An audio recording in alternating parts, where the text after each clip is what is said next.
So if you've been told you're pre-diabetic or diabetic, you've probably been told to eliminate carbs like rice, potatoes, oats. That sounds quite simple, right? But it's actually not, because those foods are actually cultural staples, family meals, traditions, everyday life. Okay, and for most people, including myself, cutting them out forever, it's really not realistic, right? Especially if you've got a family, again, like me, you've got kids. And here's the truth: you don't necessarily need to eliminate carbohydrates. Okay, you need to control how your body responds to them. That's the key. Now, in this video, I'm going to show you practical science-backed strategies that flatten glucose spikes, okay, improve insulin sensitivity, and actually let you eat carbs without riding a metabolic roller coaster. Okay, now, look, if you're new here, I'm Robert Sharp, and me and my team, we help high-performing men lower high blood pressure, avoid meds, and live a risk-free life. So let's dive into it. Number one, most starches like bread, pasta, rice break down quickly into glucose. Okay, that rapid breakdown is what spikes your actual blood sugar. Okay, now, however, repeated spikes drive insulin resistance. That's the difference. Insulin resistance stresses the pancreas. Okay, over time, that's what actually worsens diabetes, or it gives you it in the first place. Okay, but resistant starches behave differently. Now, your digestive enzymes can't easily break it down. So instead of spiking glucose in your small intestine, it travels to your colon, where gut bacteria ferment it, okay, if that makes sense. Now, that fermentation produces short chain fatty acids like butyrate, okay, compounds that improve insulin sensitivity, reduce inflammation, support gut health lining, okay. Now, so how does your pancreas sort of resist starch? Okay, simple trick. Cook your rice or potatoes, cool them in the fridge for 24 hours, then reheat before eating, okay. Cooling causes part of the starch to crystallize, actually, okay, into a resistant form, a process called retrogradation. Okay, now studies show that cooling cooked rice or potatoes does significantly increase resistance to starch and reduces post-meal glucose spikes. Okay, now you still eat the food, you just change how your body processes it. You can also increase naturally resistant starch. Other foods like lentils, beans, peas, if these are the kinds of things you like to eat, oats, barley. And then two, another fix is stop eating naked carbs. Carbohydrates are rarely the problem by themselves, by the way. Okay, the problem is eating them alone or first thing in the morning as your first meal. Now, what you pair carbs with dramatically changes your glucose response. Large meta-analyses show that adding protein to a carbohydrate meal can reduce post-meal glucose exposure by as massive as 50%. It's huge, right? Fat also helps. It slows gastric emptying and blunts rapid spikes. Okay, that's why rice and beans is better than rice alone, right? Or rice with olive oil are better than plain potatoes. Okay, another powerful addition: acid. When I say acid, I mean sort of like vinegar.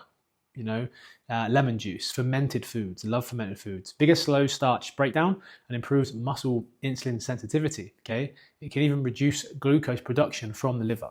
Okay, now small tweak, but a big metabolic effect, that is. 3, let's talk about food order. Okay, this changes everything. Okay, this one surprises a lot of people.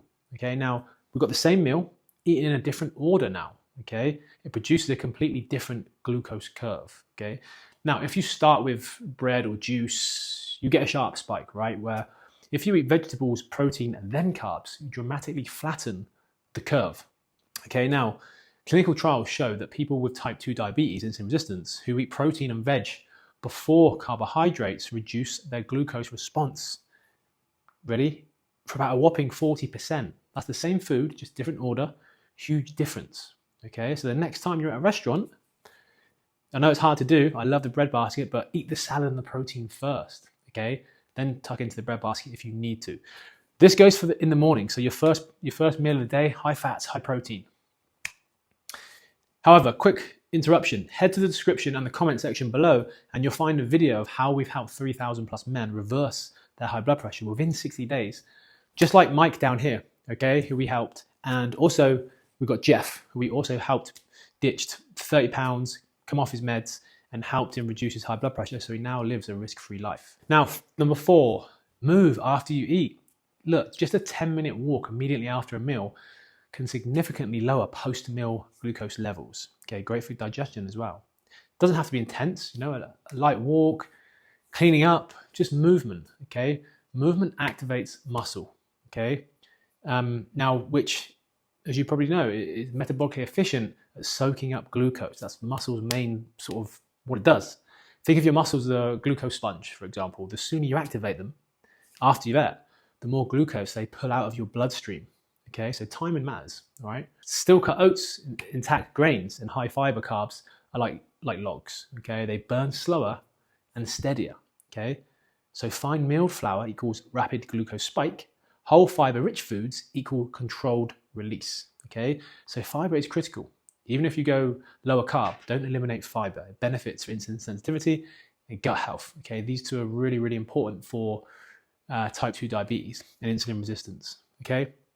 Number 6, don't eat too late at night. Your insulin sensitivity follows a cardiac rhythm, okay?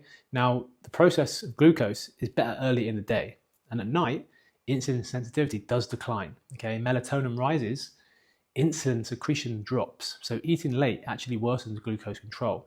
Even if the meal isn't high in carbs, aim to finish eating 2 to 3 hours before bed. Simple rule. It's powerful and it's super, super impactful, and you actually get a better night's sleep. All right. Now, just to sort of cap it all off, you don't need extreme diets, okay? You just need smarter strategies, realistic lifestyle. Cool your starches, pair your carbs properly, eat protein and vegetables first, okay? Move after your meals, okay? Choose minimally processed foods. Small behavioral changes, massive metabolic dividends, okay? Control the spike, all right?